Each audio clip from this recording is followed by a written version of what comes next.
GRETA'S Guns, and today we're going to talk a little bit about rimfire rifles. So the most popular of the rimfire stuff is probably the Ruger 1022.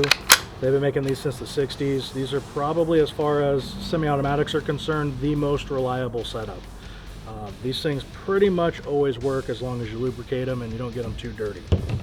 Since they've been around so long, there's a billion aftermarket parts for them, and there's several companies now that make their own actions, make their own other upgraded parts, better trigger groups, all kinds of stuff.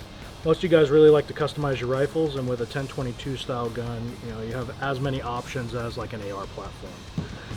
You got companies like Tactical Solutions that, like I said, they make their own action. It's basically a 1022 copy, but a much higher end setup. You've got a milled Picatinny rail straight into the action, as opposed to having to bolt one on. This one's actually a takedown model, so what's nice about that is you can break it down and it'll fit in a backpack. These barrels from Tactical Solutions are aluminum with steel match grade barrel sleeves inside of them, so it keeps them super light, and these guns are very accurate. Once you go to a more custom rifle, you're going to already get an automatic bolt release out of there, extended magazine release. You've got nicer furniture. She comes threaded. You've got fiber optic sights. It's really a nice setup. Then you've got stuff like the Faxon, where you've got more of a chassis setup, so it's a little bit cooler looking. It's free floating. Same thing, you got a pencil barrel in this, threaded barrel, extended charging handle, all the fun stuff. Now, one cool thing about rimfire rifles is when you start getting into AR platform stuff or the more tactical stuff, none of the assault weapon rules apply as far as California is concerned.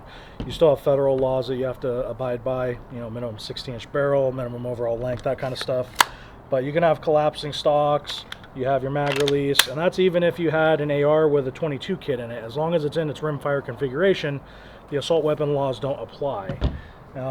There's a ton of really great options. There's an MP40, you got a full folding buttstock, which is awesome. Kind of the roller lock design. It's not truly a roller lock, but it's definitely a cool retro setup. And same deal, regular mag release. You can really have a good time with this stuff. The nice thing with 22 is, with the cost of ammo getting up there, it's really inexpensive to go shoot and put a ton of rounds down range. It's like shooting a BB gun almost. So you can really have a great time with a 22 at the range and put your time in.